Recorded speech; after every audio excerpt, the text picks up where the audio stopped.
Hey everyone, my name is George Clements, and thanks for checking out my YouTube channel. I thought I'd make a little video here for anyone who's ever asked me a question about my guitar. I get a lot of people saying, "What is that thing? It looks like it's seen some days," because it has. This is an old guitar from 1930. It's called a Gibson L-1, and I think it was kind of the prototype for the L-00, which then became the LG1, and then the LG2, LG3.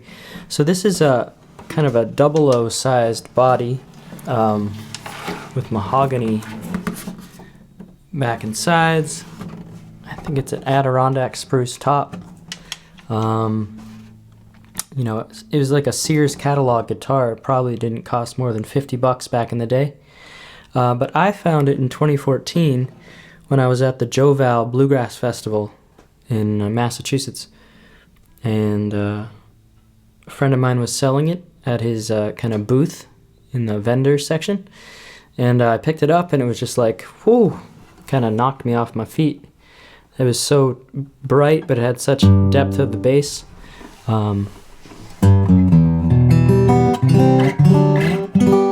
And every single note played so evenly.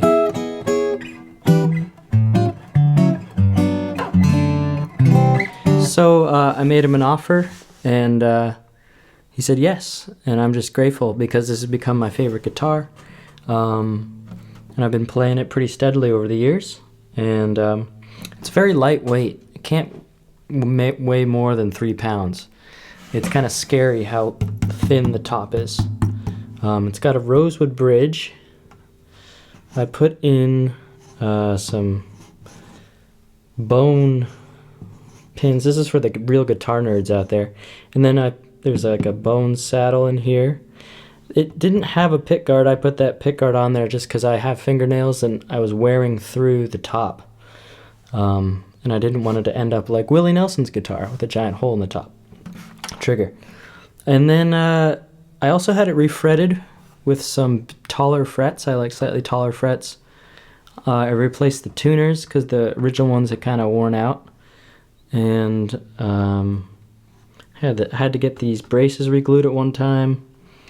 And I put a pickup in it. And everyone think that's probably, you know, sacrilege or an abomination to vintage guitars. But you know, I'm a performing musician, so it just kind of made sense. So I put a K&K Pure Mini in there, and it sounds remarkably good.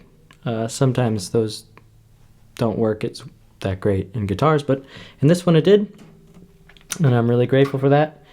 It has a functioning truss rod, which is amazing. For more guitar nerds out there, you know, the truss rod really helps keep the neck straight. Because it's a 12 fret, and I use light gauge strings on it. I don't use, because it's so lightly built, I think anything heavier would really put too much torque on the neck and cause some problems. So yeah, that's the Gibson L-1 from 1930.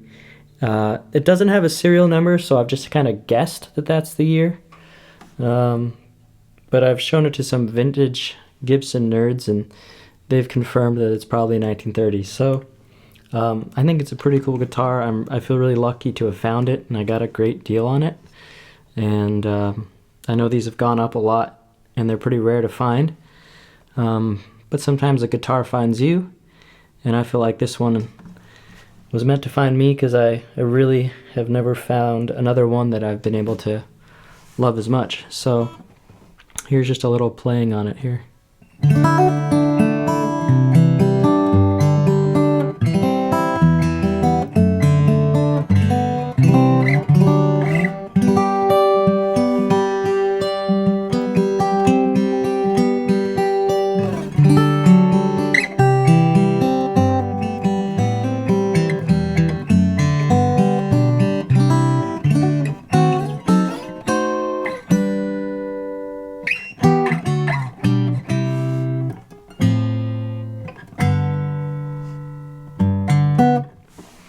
Alright, hope you've enjoyed this video, and I'll be uploading more songs soon.